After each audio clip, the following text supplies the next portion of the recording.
Maayong adlaw sa tanan and welcome to GCAF Sunday Online Services. Nalipay kami na makaapil mo og tan-aw sa among pagsimba here online from wherever you are. So kung maka-comment mo sa section below kung asa mo gikan, our virtual ushers and greeters will give you their warmest welcome.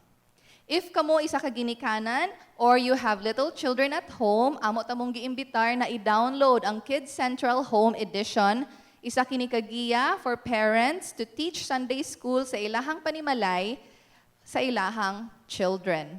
If wala mo internet connection, pwede mo maghangyo sa GCAF to download it and print it for you para igo lang ninyo kuhaon. Ang download link kay makitaan dinhi sa caption sa kinina video. Sa pagsugod sa atong pagsimba, allow me to read to you ang pulong sa Ginoo sa Psalm chapter 95. Come, let us sing for joy to the Lord. Let us shout aloud to the rock of our salvation. Let us come before him with thanksgiving and extol him with music and song. For the Lord is the great God, the great King above all gods. Mag-ampo kita. Father, salamat for giving us another day na magsimba sa imuha, uban ang among mga pamilya ug amo ang mga friends. Salamat, Lord, for keeping us safe sa ing-ani kadugay na panahon, even sa panahon sa pandemya. We pray, Lord, na imo kaming ipreparar para sa pag-listen sa imuhang word in the preaching today. Help us, Lord, and guide us sa week na umaabot, and help us in everything that we do para kani maka-honor sa imuhang pangalan. In Jesus' name we pray, Amen.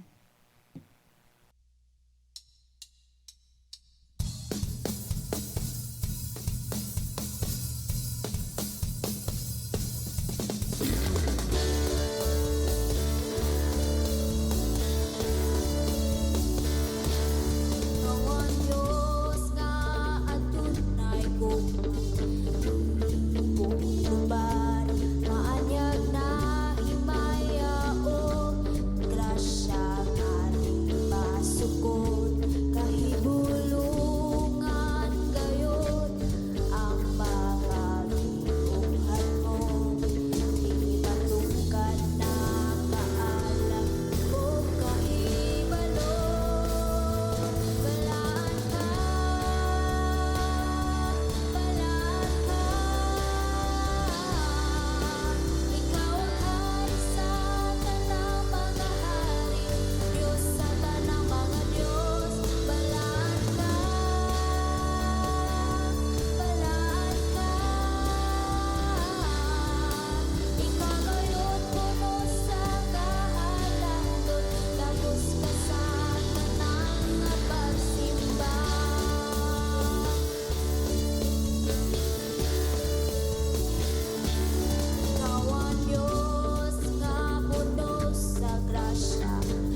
atmospheres.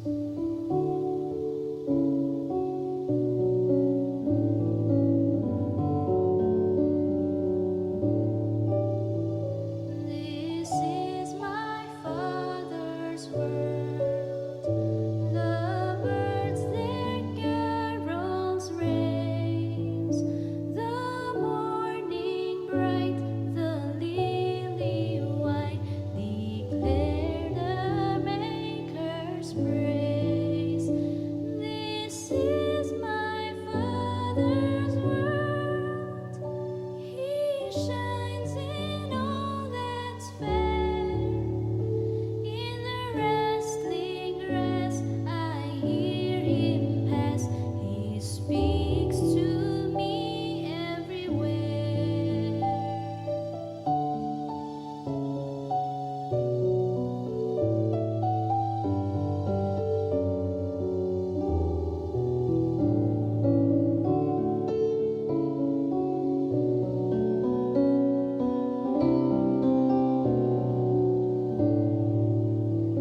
This is my Father's world.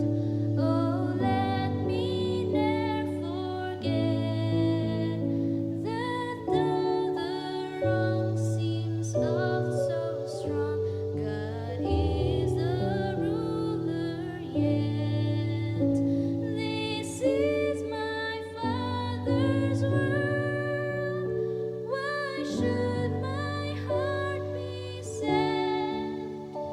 The Lord is King, let the heavens ring. God reigns, let the earth be glad.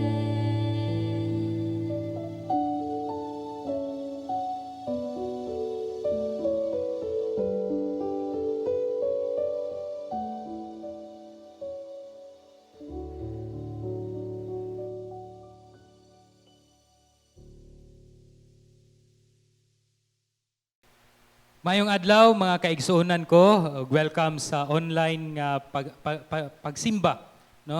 Kauban sa atong mga kaigsuonan sa Golden City Alliance Fellowship. Salamat sa Ginoo nga diin kita makapaminaw na usab sa iyang pulong, makapamalandong ug ang akoang pagampo mo resulta kini sa kausaban usab sa atoang kinabuhi alang sa himaya sa Dios. Ang atoang pagaistoryahan karong adlaw makita sa Mateo 22:15 hangtod sa 22. Ako naghangyo nga ablihan ninyo ang inyuhang Biblia asa man mo karon at para musunod kamo samtang kita magahisgot ug magapamalandong sa pulong sa Dios. Ang titulo niining panimbahon or wali sa pulong sa Dios kay si Jesus nga dili mabasol. Si Jesus nga dili mabasol. Aduna ko'y mga panahon nga diin ang Dios naghatag kanako og oportunidad nga makaserbisyo og maka-minister sa atoang mga kaigsuonan nga naa sa military or sa police at ginatawag man ni nato sila og mga uniformed personnel or mga men and women. Mga pipila na ka mga tuig nga milabay nakaadto ako dito sa Tagaytay ug usa ka semana naka-serve sa PNPA Academy, no? Philippine National Police Academy, kauban sa mga graduating nga mga men and women nga gusto mo serbisyo sa Pilipinas pinaagi sa pagkapulis. And karon pong mga panahon na nagapasalamat pud kita sa Ginoo ug naghangyo ko sa inyuha usab nga mga pagampo kay naabli usab ang usa ka oportunidad nga diin kita maka buhat og Bible study diha sa Camp Alagar. Naay usa ka division diha nga diin nakapurma kita og Bible study, and for many months padayon ang atoang Bible study bisan sa online. Ang ato alang yung ampuan karong panahona kay gina-consider manggud pud nato ni ang atoang Bible study contacts dihang dapita isip mga frontliners and bag-o lang, no, mga kauban man ni sila nila ni Ate Bernadette Mindaros. Nag-ingon pud siya nga diin nagkaguliyang gayud ang ilahang buluhaton karong panahona tungod niining pandemic, niining virus nga nagakahitabo. So please pray with us sa ministry, not just in Camp Alagar, but the ministry that God has entrusted Golden City Alliance Fellowship. But just to get back on that, every time I have a ministry opportunity, niining ato ang mga kaigsuunan nga ginatawag na to og uniformed personnel, ako ag yung mabati sa akong kasing-kasing kana bitawng ginatawag nga intimidation. Ma-intimidate ko kay tungod siguro sa ilahang binarugan ug sa ilahang panglawas nga murag especially katong mga estudyante sa PNPA nga wala mangyoy bisag usa lang ka layer sa bilbil og kanang ilaha usab nga disiplina, no, sa ilang kaugalingon, sa ilahang binarugan, sa ilahang pamaagi sa pagkaon nga usahay pag magtudlo ko sa ilaha dili nako matago nga makabati gyud ko og intimidation. Ug mao gyud siguro kini tungod sa ilahang hilabihan gayud ka anang lisod og disiplinado nga training nga diin nga ilang giagian nga niresulta ani nga klase sa kabag-uhan sa ilang kinabuhi. Ang ako magulang naa say suod kaayo nga amigo didto sa amoa nga amigo usab nako nga usa ka panahon ana niingon siya nga mo eskwela siya ug nakapasar gayud siya sa Philippine Military Academy didto sa Baguio. Ug pila ka tuig nagtrain siya didto ug nibalik siya isip bakasyon, no, gipapauli siya isip bakasyon sa ilaha.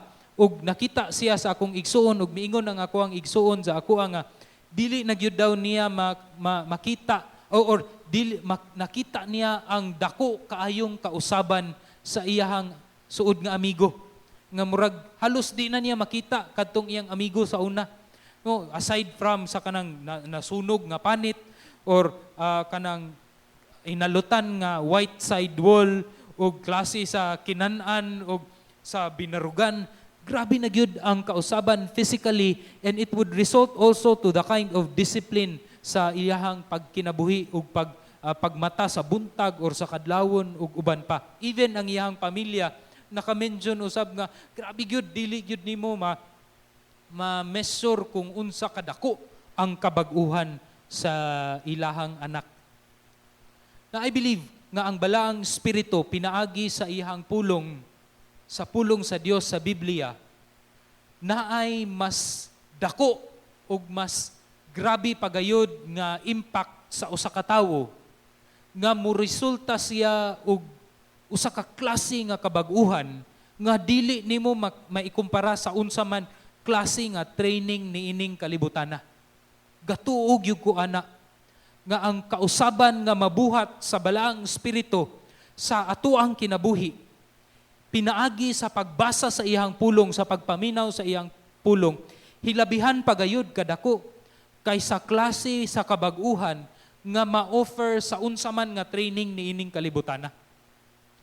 Ay ambot og mo agree mo ni ana sa ako pero the Bible agrees with that on me, and I believe that that is the main number one gyud nga function sa balaang espiritu, to transform us into becoming more like the Lord Jesus Christ.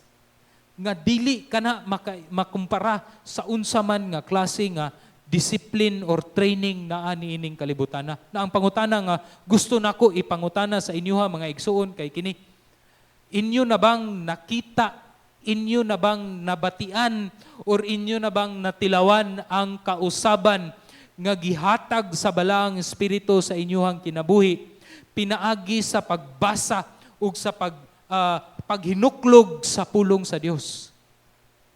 Dili lang kamo ang mga katawhan sa inyohang palibot nakakita na ba usab ni anang kausaban nga naa sa inyohang kinabuhi? Pareho sa ako ang sa pagkakita sa akong magulang nga grabe hilabihan kadili katuhuan ang kausaban sa iyahang suod nga amigo. Kay ug wala pa mga igsuon, wala pa ninyo nakita ang dakong kausaban sa inyong kinabuhi, sa inyong panghuna-una, sa desisyon sa kinabuhi. Nabasin, kining duha nga kamatuoran tinuod sa inyong kinabuhi. Una, basin wala gayud kamo nagbasa or naminaw sa pulong sa Dios. Or, ikaduha, basin ang klase sa inyong pagbasa o pagpaminaw sa pulong sa Dios, usa lamang ka intellectual or educational pursuit. Aron lang makahibalo ko sa ako ang utok, ug wala gayud misurup didto sa kinauyukan sa ato ang kasing-kasing ug espiritu nga diin makapausob sa atong tagsa-tagsa ka kinabuhi. Kay ug kana mga igsuon, ang ikaduha maoy tinuod sa inyong kinabuhi. Na ako mong ingnon karon nga galatas kamo sa usa ka peligro kayo nga dalan. Kay mao kini nga dalan nga gilatas usab sa mga Parisiyo, sa mga Sadyuseo, sa mga magtutudlo sa balaod ug mga relihiyosong tao sa panahon ni Ginoong Hesus. Kay nganuman, kita dinhi sa GCAF, murag sobra usa ka tuig naman siguro ta nagtuon, nagbasa, atuag yung usap-usap ug hinuklugan ang pulong sa Dios sa libro ni Mateo. Gikan pa sa kapitulo 5, naabot na ta karon sa Mateo 22. Ug sa matag kapitulo ni ana, nakita nato ug nahibaluan nato kung kinsa si Jesus. Unsa siya ka gamhanan, unsa siya kalabaw sa tanan, labaw sa tanan, unsa siya ka kanang adunay autoridad, no? Divine authority, unsa siya kakusgan, kamaayo, maluluyon ug tanan nga ato ang nakita sa libro ni Mateo. Ato ka nang nahibaluan, ato ka nang nadunggan, ato ka nang nabasa. Pariho usab sa mga Parisiyo nga diin sila mismo gitun-an, gilantaw ang matag mataglakaw ni Ginoong Hesus, mataglihok sa iyang lapalapa, ug mataglingi sa iyang ulo, ilaha ka nang gibantayan. In fact, aduna na sila'y daghang mga test. Gitistingan na nila si Ginoong Hesus. Ang testing mga igsuon kay usa na siya ka paagi, proseso sa chemistry, sa science, nga diin sa pagtest nimo sa usa ka butang, mahinuklugan nimo ang kamatuoran, lalom nga kamatuoran ni anang usa ka experiment o butang. Sila mismo, they have gone through different tests. About Jesus Christ. Let me just, ako ang grupo kini sa 5 ka klase nga mga bitik, nga mga tests or traps, mga bitik nga ilahan ng gibutang diha sa atubangan ni Ginoong Hesus. Sa Mateo 12 ug 15, ilahang gibitik si Hesus kabahin sa iyahang moralidad. Sa panlantaw ni Hesus, ilabi na ngadto sa kanang Sabbath, day of Sabbath, ug katuusab sa tradisyon nga diin gipangutanan nila nga anong wala man manghugas og kamot ng imong mga disipulo Ginoong Hesus. Dili lang bitik sa moralidad.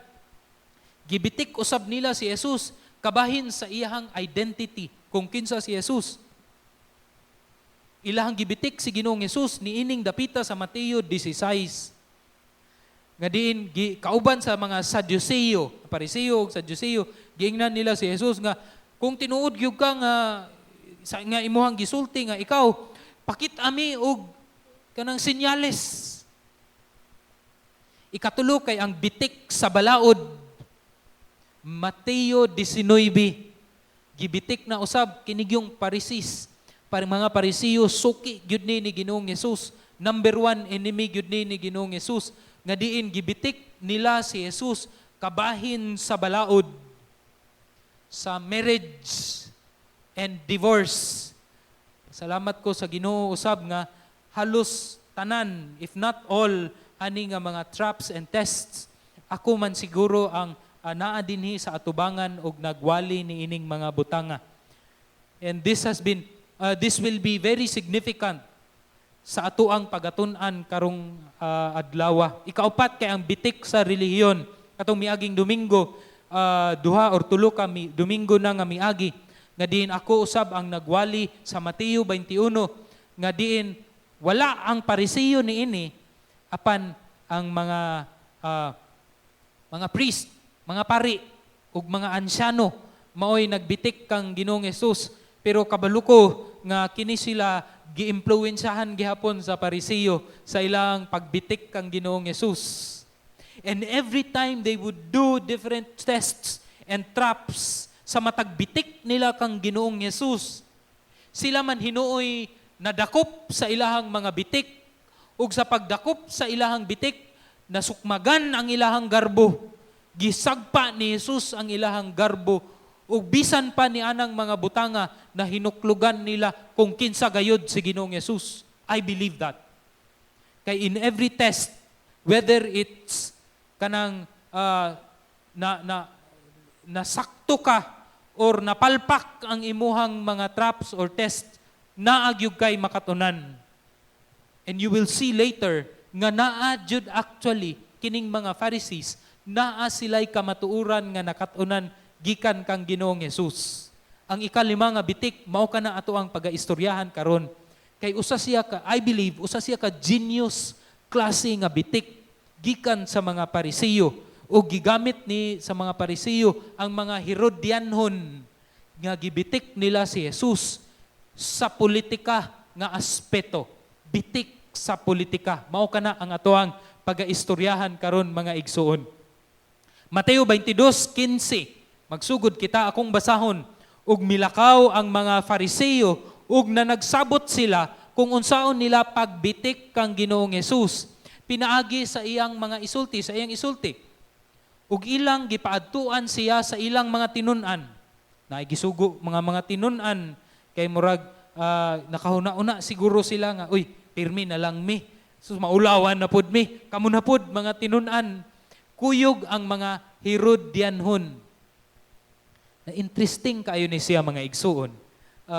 Malingaw ko galantaw ug samtang ako ang gi-imagine ni nga istorya kay nganuman ang mga Fariseo actually niining panahona ug kining mga Herodianhon number one enemy pud ni sila. Political rival, dili ni sila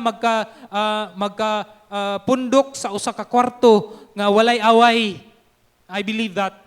Kay nganuman kay ug imuhang lang taon ang klase-klase sa ilahang political stance or sa ilahang gibarugan nga politikanhon, grabe ka opposite. Ato ang lantawon, ang mga Parisiyo, ang ilaha gayong ginavalue or duol gayud sa ilang kasing-kasing ug usapod ka source sa ilahang political influence and religious influence kay ang balaod ni Moises. Importante kay ni dinhi ni sila gakuha og ilahang gahum. Diri nila gikuha ang ilahang identity kung kinsa sila. Ug usa sila ka grupo nga gatuo nga naay tinuod umaabot nga Mesiyas. Apan kini nga Mesiyas, usa kini ka political nga Mesiyas nga maoy mupalagpot or mo sipa palayo sa mga Romano nga maoy garul sa Israel or sa Jewish nation karong panahon na. Gapaabot sila nga moabot gyud kining Mesiyas nga modapig kanila nga maoy mo pangulo kanila, unya pahawaon kining mga Romano ug galantaw sila, gahandom ug galaom sila sa pagbalik sa klase sa gingharian, no? Sama kadtong kang David niadtong panahona ug kang Solomon. Pinaagi sa paghari niining Mesiyas, mubalik ang status sa Israel sa una nga diin usa sila sa mga superpower nga walay makapildi ug tanan nga mga nasyon muluhod gayud at tubangan sa Israel. Mao kini ang ilahang political and religious stands and beliefs na ato ang lantawon ang mga Herodianhon. Ang mga Herodianhon, mga igsuon, mga Israelita usab ni sila, many of them, in fact most of them if not all, laom apan ang difference is laom ang ilang suporta sa Roma pinaagi kang Herodes. Hilabihan gayud ang ilahang suporta sa Roma pinaagi kang Herodes.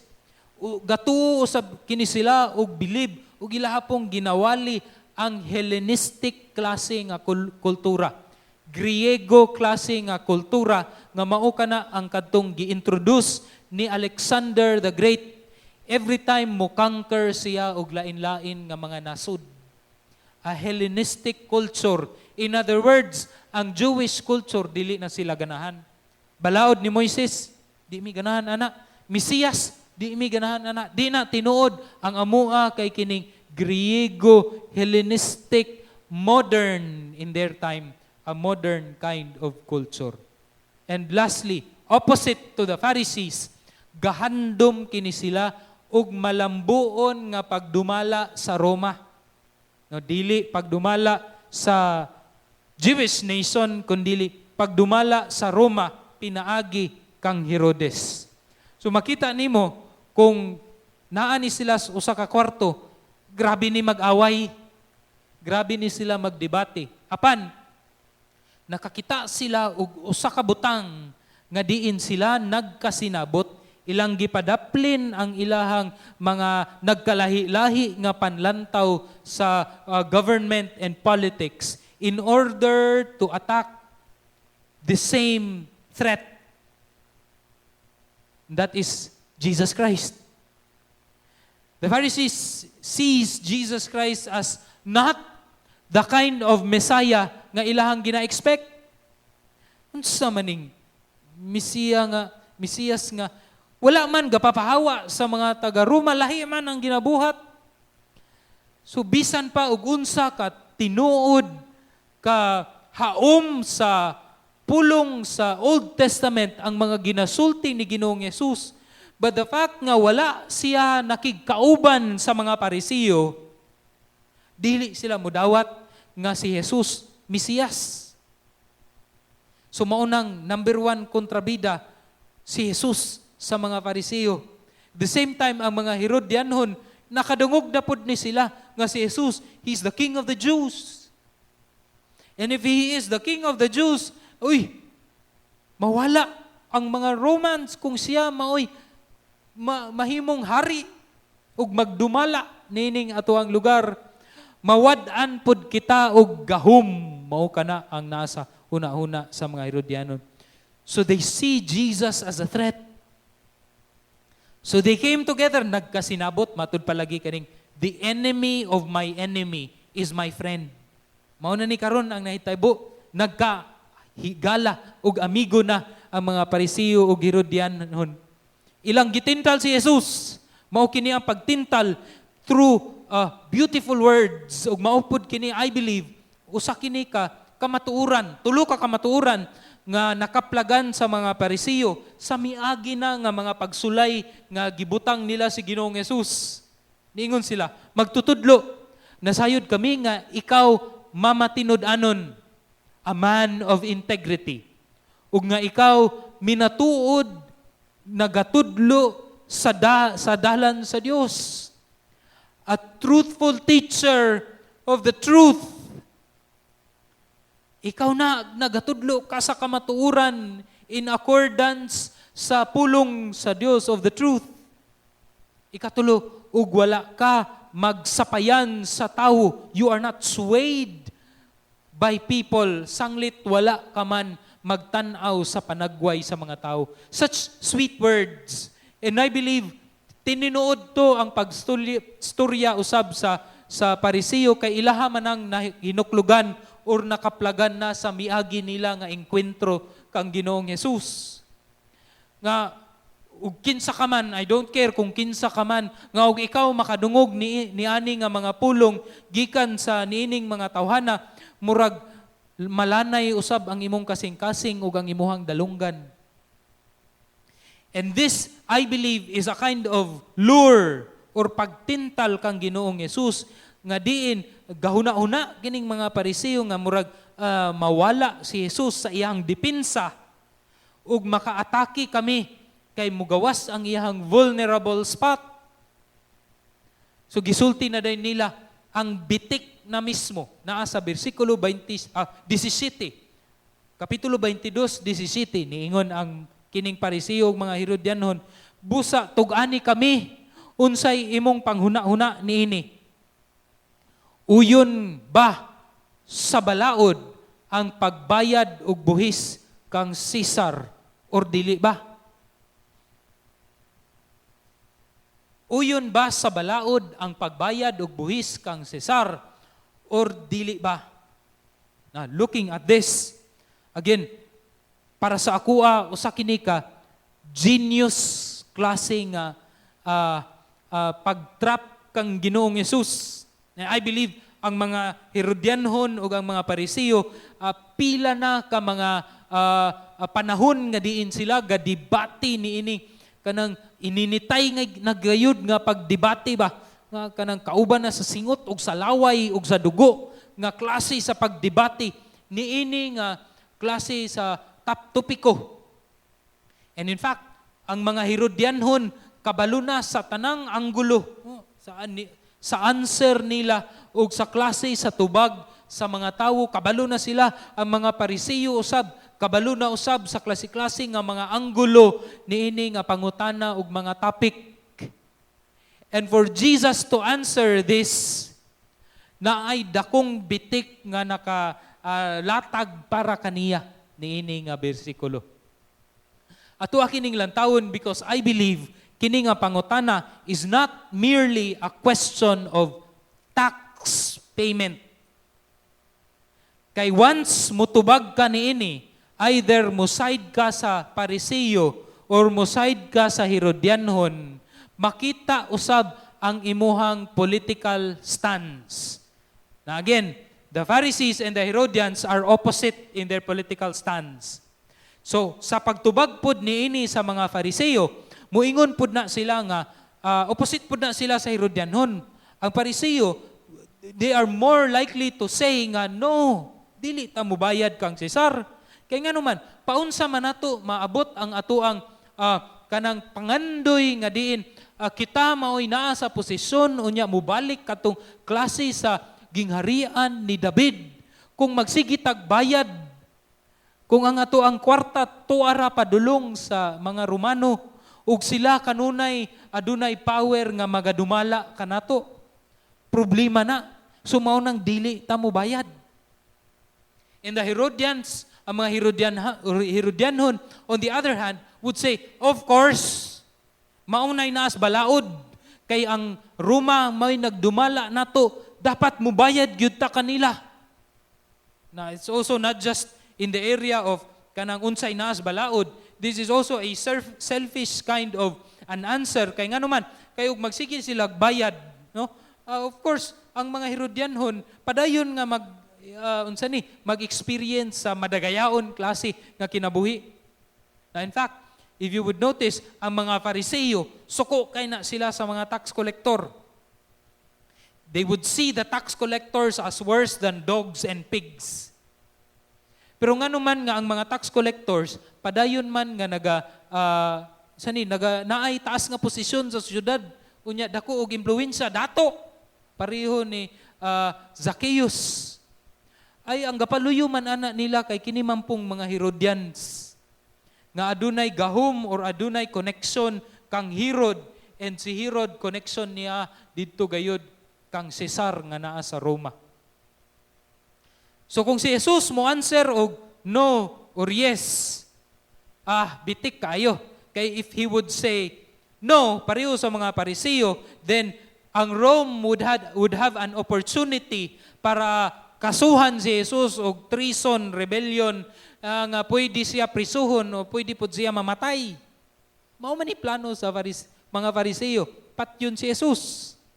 And if he would say, yes, mubayad ta og buhis kang Cesar, then these people nga kanang lantaw kaniya isip Mesiyas. Kasagaran pagyud nila, political Mesiyas, mawad-an siya og posisyon that would make Jesus vulnerable. Unya, pwede na dayon siya atakihon usab sa mga Pariseo. A genius trap, if I would say. Apan, this is not just, again, a question of paying tax. This is also a question of political stance. Unsa man gyud ang political stance ni Jesus. And at the same time, kinipod siya magasulti usab sa klase nga government system nga ako ang istoryahan karon taud-taud. Apan, lantaw na to ang lalum gyud ani nga political nga baruganan kung ikaw mo answer yes or no. Ang panlantaw, which is a very polar or opposite nga panlantaw kabahin sa politika o relihiyon. No? I think even now, that is a very hot topic.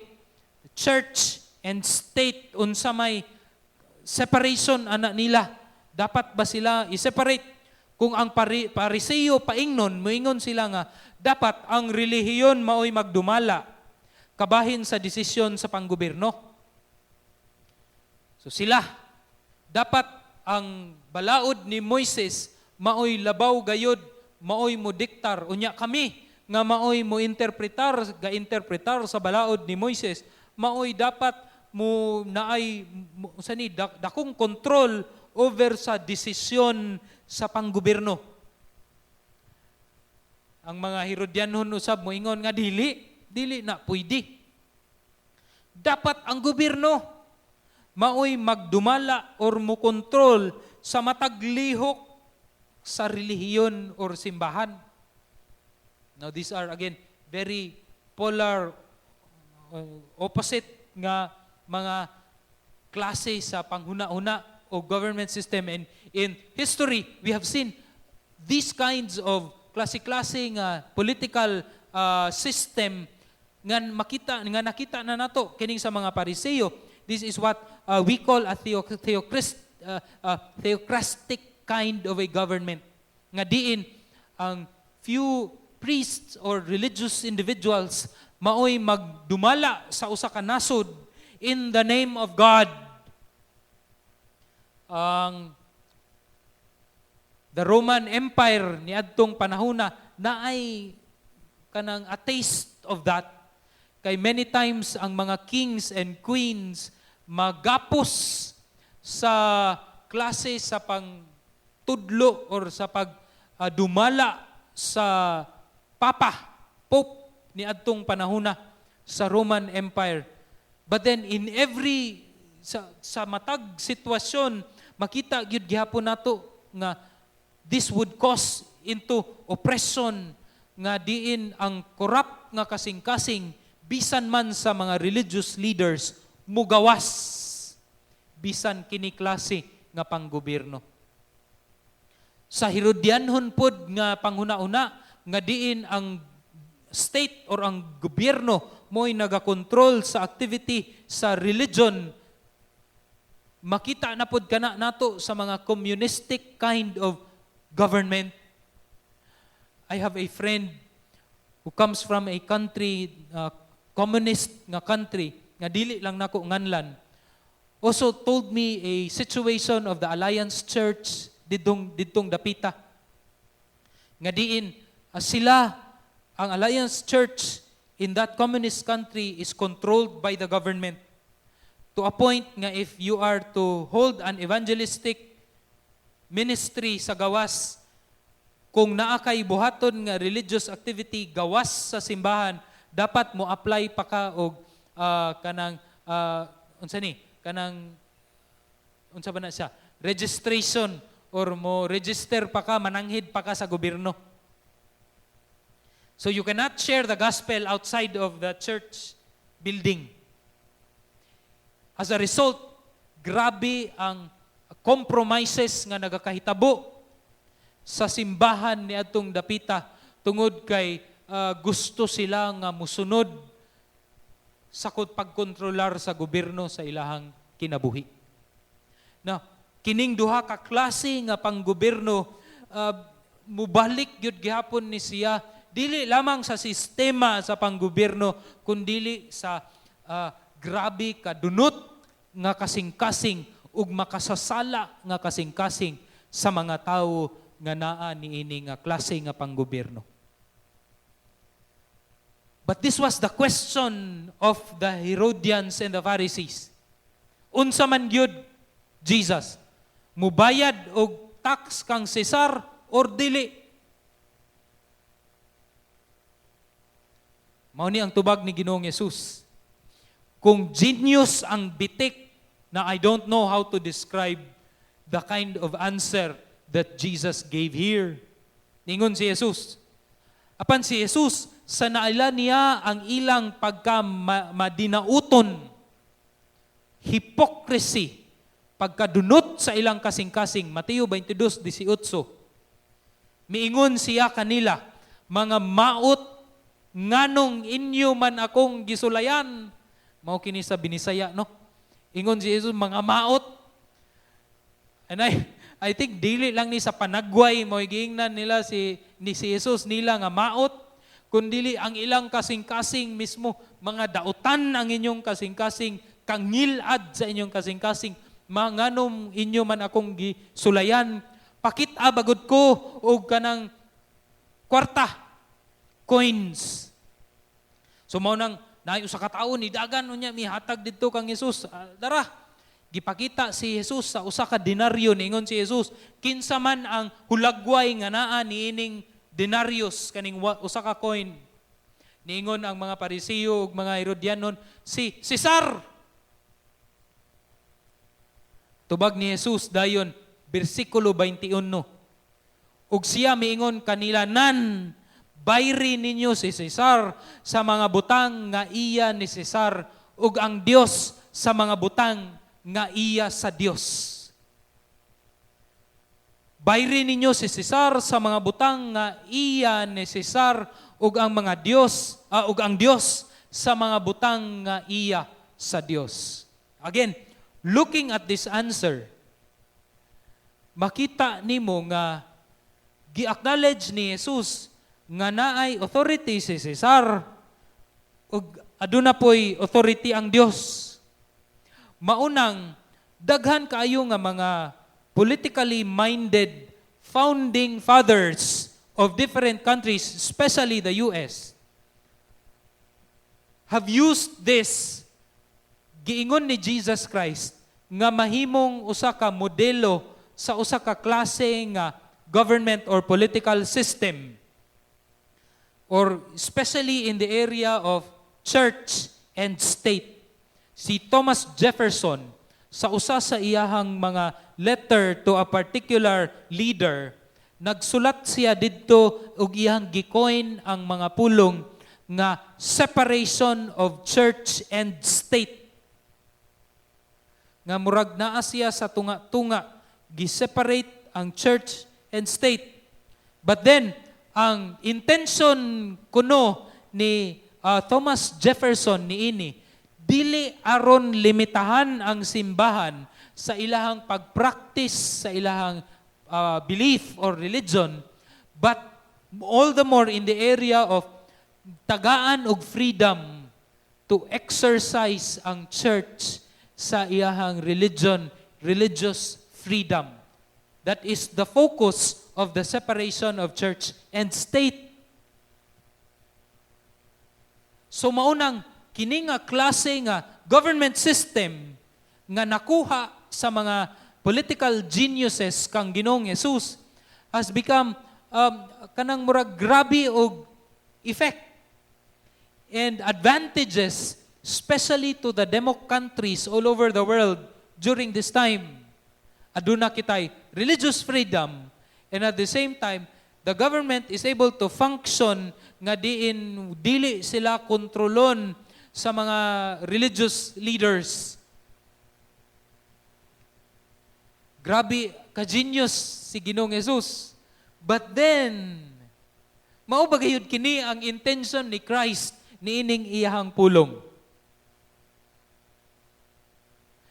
Because if you would look at these words clearly, and at the same time, lantawon nimo ang klase sa kasuko ni Jesus sa mga Herodianon ug mga Pariseo nga mga hipokrito, mga ngilad og kasing-kasing, makita nimo nga si Jesus wala ga-offer og government system. He is not showing these two groups a government or political system in this particular answer, kundili si Jesus nagdala og dakong bangkaw nga iyahang itusok straight didto sa ngilad nga kasing-kasing sa mga Pariseo ug mga Herodianhon. Paunsa man nga paagi kini makita niining pulong ni Jesus? Well, makita nato that both of these two groups are highly political. Bisag religious ang pamaagi sa mga Pariseo, grabe ni sila ka laog o gutom sa politikanhong gahom. And this has become their primary identity. The hunger for power in their groups. Ang mga Herodianhon gakuha sa ilahang identity diha kang Herod og didto sa Roma nga kung mawala kana murarapod sila og nangamatay. Nga bisan man nakaplagan na nila, nadunggan na nila ang kamatuoran nga ginatudlo ni Ginoong Hesus, ginasulti ni Ginoong Hesus, they would rather push that aside, ipadaplin lang na nila, kay dili nila gusto mawala ang ilahang identity diha sa ilahang politikanhong gibarugan. The same with the Pharisees. They are very highly political group.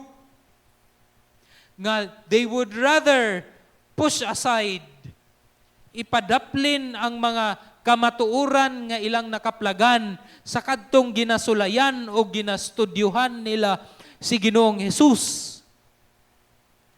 Aron lang nga mapadayon sila ni anang ilahang posisyon of power, ang ilang identity diha nakaangkla. Jesus is telling them, yes, adunay rule si Cesar. Apan naa usab rule ang Dios. Asa man primarily nakaangkla ang imuhang identity. Okay, you pay Caesar. Kung butar, kung naakay opinion sa mga politikanhong panghitabo, then have that opinion. But will it contradict, mapildi ba niya na ang imuhang identity, ang imuhang pagserbisyo, o ang imuhang pagpangalagad diha sa Dios? Kay og maapektuhan ang one of each other, then you have to choose. Asa man gyud primarily nakaangkla ang imuhang identity. Diha ba sa Dios? Diha ba sa ginatudlo ni Ginoong Hesus? Diha ba sa otoridad sa Mesiyas, sa incarnate God that is the Lord Jesus Christ? To a point that you will be willing to change the secondary identity that you have. Or magpabilin ka niining imuhang politikanhong baruganan. I believe kini nga issue of church and politics is still very relevant. Grabe pagayud karon kini nagakahitabo bisan karon. And we have seen brothers and sisters, people who say that they are Christians, but then they are badgering, gasigig away, gasigig ininsultuhay diha sa Facebook because of a political stance or gibarugan nga political belief. Whether puti man ka, yellow, brown, pula, unsa man na, gasigig away. And there are people watching and reading their comments, and people have been stumbled na nga pandol na sa klase sa pag-away of individuals to having different political mindset. Churches have been divided because of political stance. I have experienced that. Kabalo ko ana nga experience because God gave me an opportunity to pastor a church nga naay grabe ang politika nagakahitabo. Imagine ka, mayor or uban nga mga political people is member as well of that church. Kaning political stance, gabarugan nga political, if mao ka na ang mahimong primary identity of a person instead of his identity in Christ, mao ka na ang mga butang nga gahatag og dako kaayong labad sa ulo sa mga leaders of the church. And I know that there are wider groups karon who is struggling hard because their members are having different political stance. Lahi-lahi ug opinion political. But then how do we settle this? I think mao kini siguro murag dako nga pangutana nga ato ang tubagon karong panahona. Mga igsoon sa matag issue nga moabot sa atong kinabuhi, whether national issue sa government or global issue, kining pandemic or kining kining nature, global warming, unsa man ang atoang biblikanhong tubag or response niini. Saon man gyud? Well, let me offer to you a question instead. Nga maoy musala kung ug makita kung asa man gyud nakaangkla ang atoang identity. Diha ba sa atoang political ideology or diha gyud sa Dios kang Ginoong Hesus? Pangutan-on nimo ang imong kaugalingon niini. Every time matintal ka o respond sa usa ka Kristohanon nga nagstorya usab og political nga highly political comments, ang akong tubag ba nagapakita or ang ako ang action sa ako ang tubag o sa ako ang action nagapakita ba kini nga ang ako ang identity kay nakaangkla una kang Ginoong Hesus?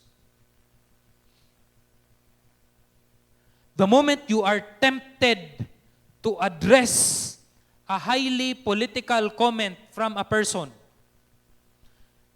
magapakita ba kana ni anang tawhana or sa tawo sa palibot nga ang ako ang identity ug kinsa ko nakaangkla diha kang Ginoong Hesus, dili sa ako ang political opinion or political ideology.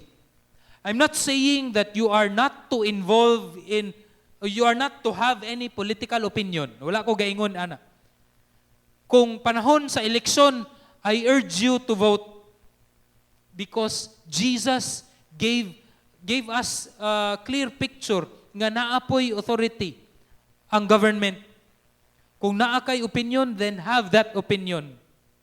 Apan, sa imuhang pagpakita sa imuhang opinion, sa pag-respond nimo to people who have different opinion politically than you, nagapakita ba kana, does that convey nga ang imuhang kinabuhi kay nakaangkla una kang Ginoong Hesus?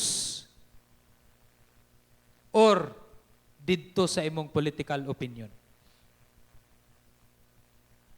Mga igsoon, unsa may panlantaw ni Ginoong Hesus diay when it comes to politics? Especially when sa iyang panlantaw kang Herod. Sa Lucas 23:13 or basin og baliktad 13:23. Just look at this. Makita nimo nga si Jesus iyang gisultian or ni-refer siya kang Herod as usa ka fox. Unsa ba na siya sa binisaya ng fox? Basta mao na. Fox nga walay gahom nga maka-impluwensya or maka-pilde sa iyahang misyon dinhi sa kalibutan. Ningon si Jesus, katong si Herod nga usa ka lobo or fox ay mupadayon ko og pangayo sa mga tawo, mupadayon ko og buhat sa akong ministry karon ug ugma, ug sa ikatulo nga adlaw ako ang kumplituhon ang mission nga gihatag sa Amahan kanako. And he can do nothing to me sa unsa nga mission nga gihatag sa Dios or sa Amahan kanako, mao na giingon ni Jesus.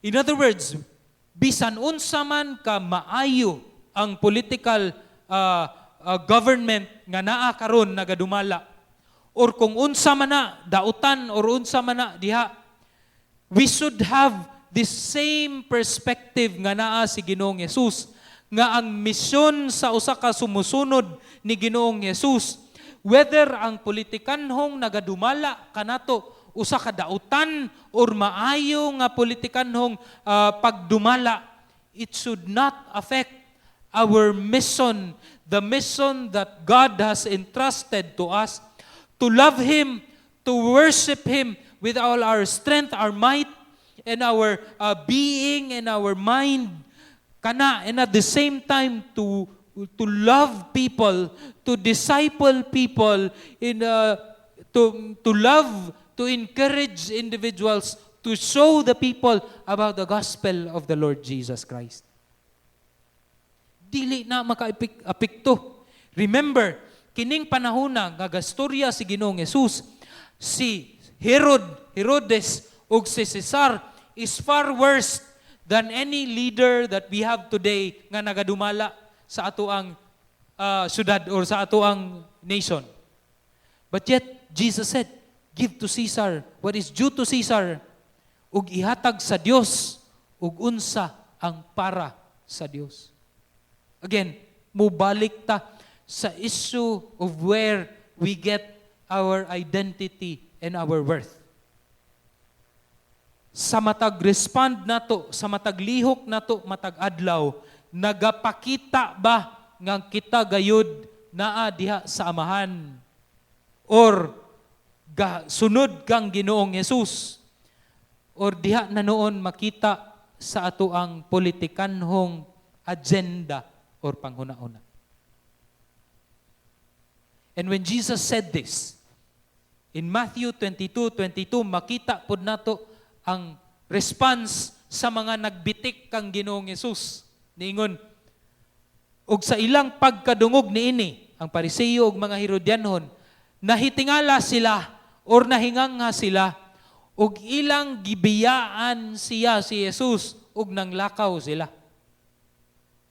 No words that came out of the mouth from these Pharisees and Herodians. Wala sila'y ikasulti. Kay both ang ilahang political nga mindset and at the same time, ang kondisyon sa ilang kasing-kasing nahimo mang nabitik or naatake sila ni Ginoong Hesus instead. Now, what does this story convey to us? Unsa may dako nga pagtulunan nga ato ang makutluan niining istorya or istorya ni Ginoong Hesus. Karong panahona, anad kay ko sa kining mga test. Kay nahimo man ko og math teacher sa ako ang anak nga si Kinkin. And many times, para ako ang ma-measure or masukod kung unsa nagyud ang iyahang hibaluan sa math, kanunay na kong ginatagaan og test, pagsulay, exam o quiz ang ako ang anak. And tinuod man sa matag quiz nga moabot balik kanako, didto nako nga ma-measure nga uy, dinhing dapita kulang pa ang iyahang kahibalo, dinhing dapita kabalo na gyud kayo siya. Now the Pharisees have tested Christ time and again.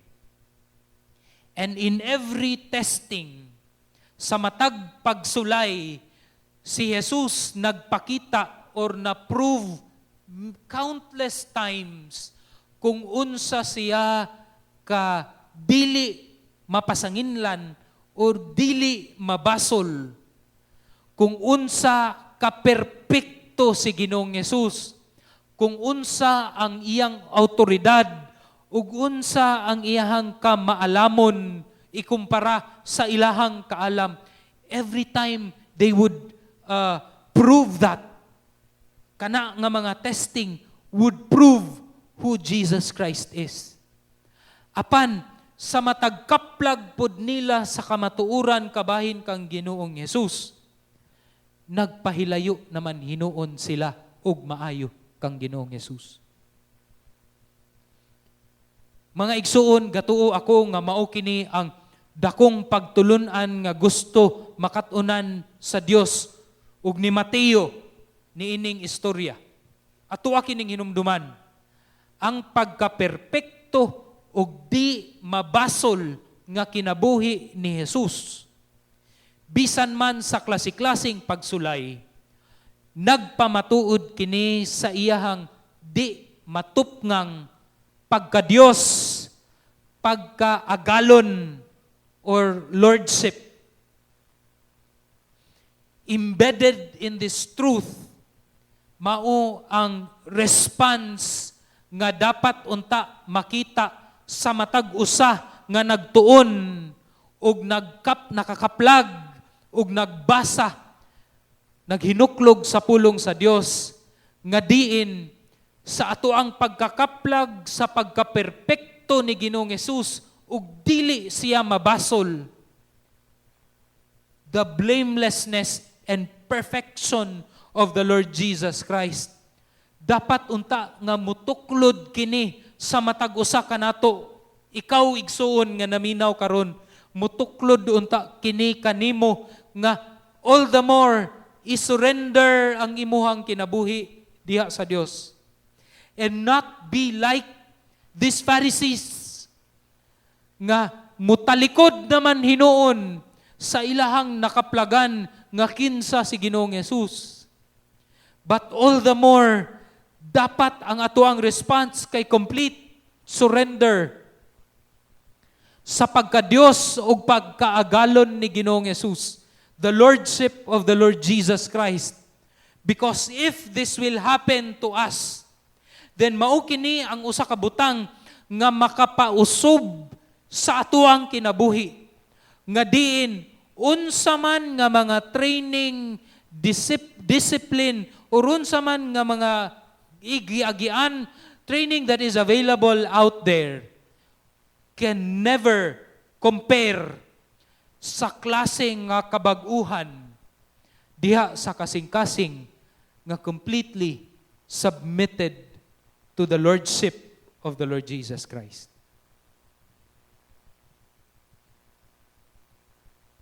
Have that truth, kiniba nga kamatuuran, ang kiniba nga submission, nahitabo na sa imong kinabuhi. Kay og nahitabo kini sa imong kinabuhi, then makita nimo ang klase sa kausaban in your mind, in your heart, and in your actions. Dayag kaayo na, mga igsuon. And people around you will see that as much as we see nga kining mga ga-training sa military. No? Grabe ang kausaban sa ilahang kinabuhi, sa ilang panglawas. But a life completely submitted to the Lordship of Christ is greater than any military training when it comes to transformation. People will see that as well. Mga igsuon, has the Word of God, mao kini ang ako ang ibilin nga pangutana kaninyo. Ang pulong ba sa Dios pinaagi sa grasya sa balaang Espiritu, nitisok na gayud sa inyong hunahuna kasing-kasing og Espiritu, nga diin ang mga tawo makakita sa dayag nga kausaban sa inyong kinabuhi. Kay ug wala, nagalatas kita sa peligro nga dalan nga diin ang mga Parisiyo ug Herodianhon naglatas usab sa panahon ni Kristo. Mag-ampot ta mga igsoon. Ginoong Dios, padayon ako nga nagaampo nga mahimong dayag ang imuhang pulong karong adlaw. Ug mulihok kini sa kasing-kasing sa imong mga katawhan nga naminaw karon. Ug sa daghang panahon o Dios nga nahimo kaming kapandulan tungod kay ang amoang identity wala nahimong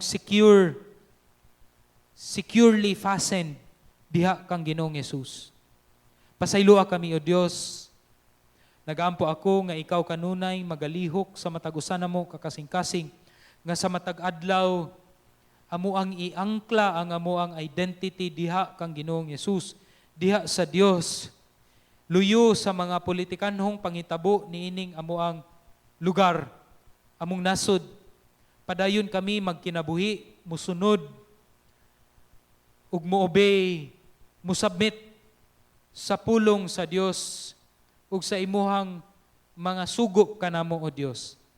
Ug makita sa mga katawhan ang klase sa kinabuhi namo nga dayag ang kausaban, ang dayag ang paghigugma sa Dios, ug dayag ang paghigugma sa mga katawhan. I pray, O Lord, for wider groups who are struggling right now because of political differences, of churches karong mga panahon na nga daghan ang mga pag-away-away tungod sa politikanhong gibarugan.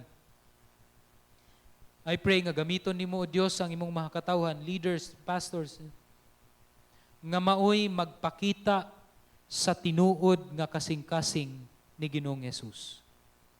Tabangi mi o Dios nga padayon kami magkinabuhi sa ebanghelyo ni Ginoong Hesus, magawali sa ebanghelyo ni Ginoong Hesus, luyo sa mga pagsulay karong panahon.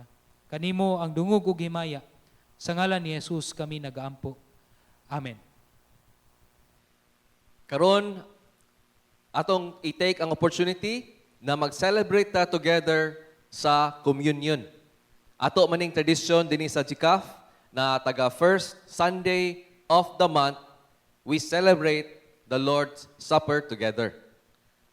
But before ta magdungan og kuha kaon sa bread o sa cup, allow me na ato ni siya i-take na opportunity na i-remind nato atong kagulingon unsa man ni atong ginabuhat.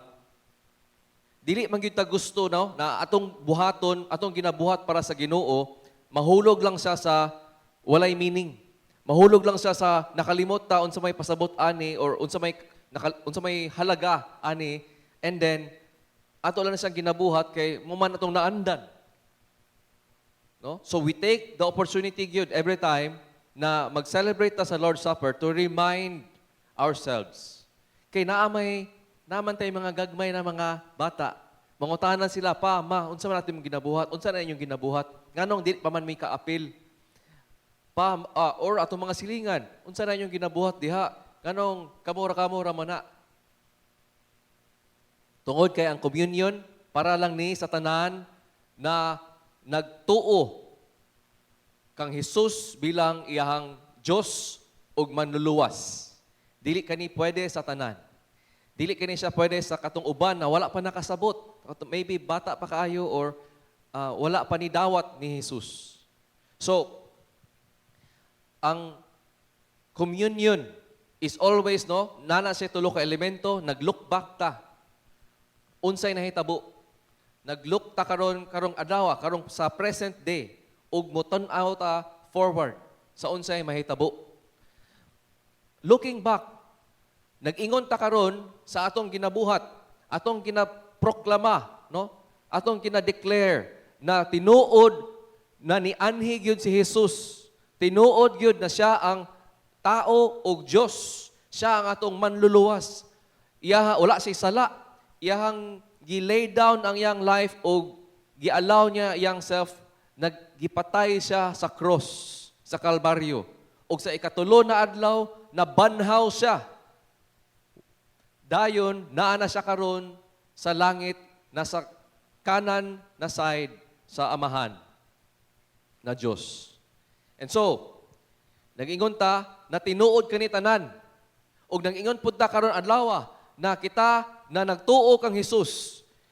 Ang ato ang ginabuhat og atong ginatuo tinuod kini na kita pod na mga Kristohanon nagkuyog ta sa iya og namatay. Og nagkuyog pud ta sa iya nagbanhaw sa atong sala. Ang atong tanan sala karon bayad na ni Hesukristo sa iyang dugo atong cross. So, may it never be na sa atong ginasulti karon na we love you Lord og nagtuo kami sa imo lahi sa atong gibati sa atong kasing-kasing ug atong ginabuhat sa atong kinabuhi. So we take this opportunity na atong magreflekta tanan. Let's take a minute, no? Naabay nagpuli sa imuhang paghigugma kang Hesus sa kinabuhi nimo. Siya man dapat, no? Love God with all your heart, your soul, your mind, your strength. Naabay nipuli karon na balaka sa kalibutan, naabay nipuli karon na love sa usa ka love nimo na person or something. Naabay sala karon na mas imo pang gipalabaw na nagtuman ka sa iyahang promise of pleasure, no, promise of wealth and power na sala kaysa promises sa atong buhi nga Dios. Mag-take ta karon og 1 minute, let's pray. Maghinulsol kita sa unsa man ang naka-entangle sa ato na sala. Kay naa man ang promise ni God sa atong tanan na nagtuo sa iya. If we confess sa atong mouth, He will be faithful and just na pasayloon ta niya maski unsa pa na. Ampo kita.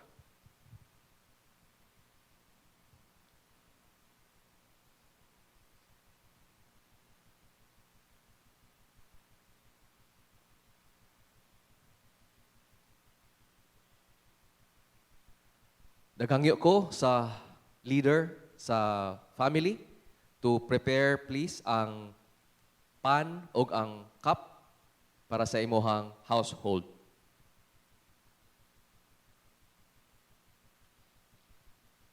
Basahon ko na ako ang 1 Corinthians 11:23 to 26. Ang pulong sa Diyos, ningon, "For I pass on to you what I received from the Lord Himself. On the night when He was betrayed, the Lord Jesus took some bread and gave thanks to God for it. Then He broke it in pieces and said, 'This is my body, which is given for you. Do this in remembrance of me.'" Let's take the bread together.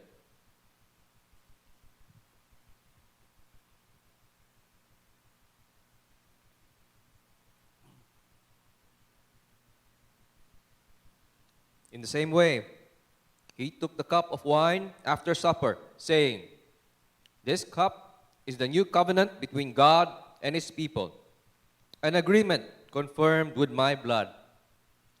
Do this in remembrance of me as often as you drink it." Atong imnon, dungan.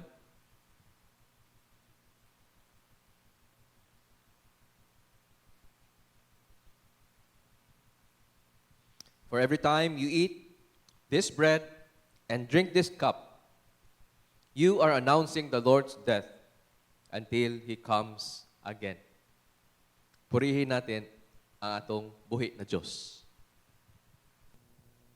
Now we come to the part where we worship God with the wealth that is His, that He has entrusted to us. But before I challenge you to offer your tithes and to give your offerings to our God.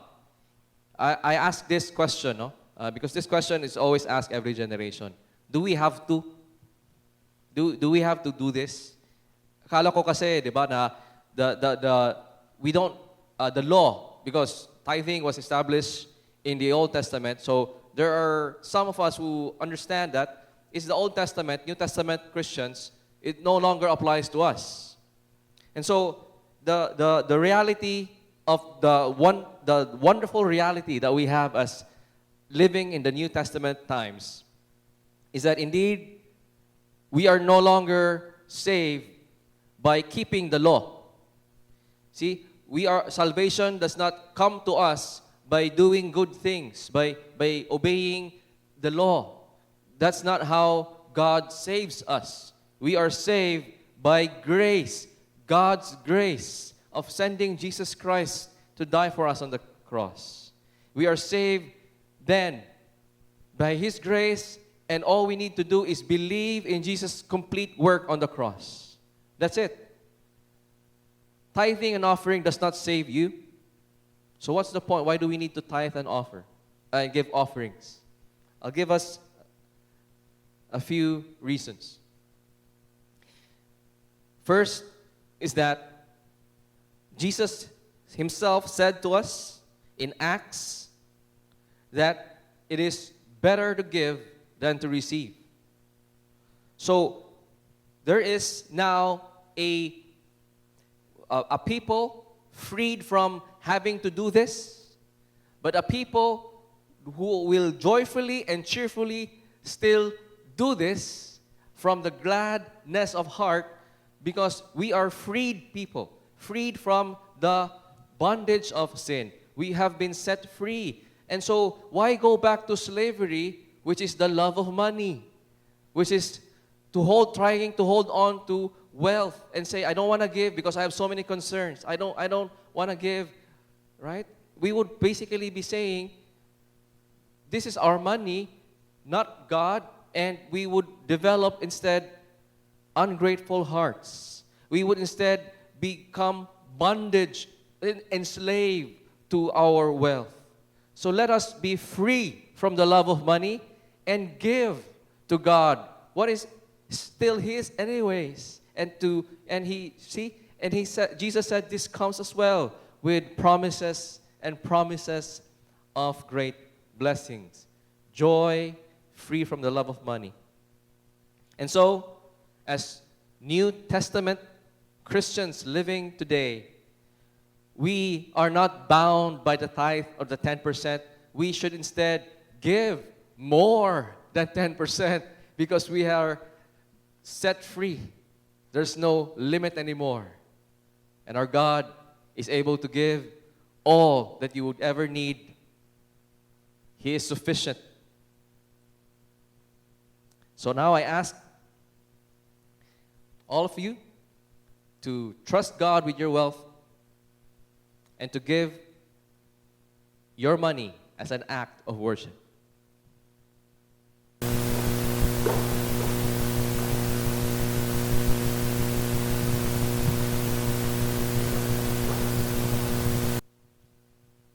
Let's pray. Dear God, you who is able to see every secret thing that we do, you who is able to peer into our hearts where nothing is kept secret or dark from you, O Lord. You have seen your people give cheerfully and willingly today. And I know you are a rewarder. You have said so that we should, when we go to you, we should have the faith that you are a God who is willing and happy to give rewards to those who trust Him and believe Him above all. And so I pray that you would bless your people. Keep them, O Lord. Supply all their needs. You are sufficient. You are sufficient, O God. Lord, salamat kayo sa imong pulong. Imong pulong gyud, O Lord, tinuod gyud buhi o useful gyud sa Lord sa maski unsa pa ang among ginaatubang karon sa kinabuhi. I pray na unsa among napamati karon na mensahe gikan sa imong messenger, ang imong buhi na pulong, O Lord, dili lang gyud mi pareha sa katong audience sa una na naminaw, namati sa imo, then na-amaze sila, pero nihawa sila. I pray, O Lord, na kami na namati sa imuhang pulong karong adlaw, ma-amaze sa imuhang kanindot, kamaayo, ug amo pud kaning itanom sa among kasing-kasing. Dili ka amo kalimtan tungod kay imuhang pulong, O Lord, is life. Ang imong pulong, O Lord, ang amo ang makasustenar sa among kinabuhi. I pray na kami na tao, kami na mga dini sa GCAF, O Lord, ug sa tanan na namati, will become doers of the word. I pray for encouragement sa tanan na unsa man ilang giatubang karon na semana ug sa sunod. I pray na imo silang igiya sa ilang kailangan pabuhaton throughout the week. Bantayi sila, O Lord, ug i-bless ang ilang household. And now, to Him who is able to do far more abundantly than all that we ask or think, according to the power at work within us, to Him be glory in the church and in Christ Jesus throughout all generations, forever and ever. Amen. Mayong adlaw.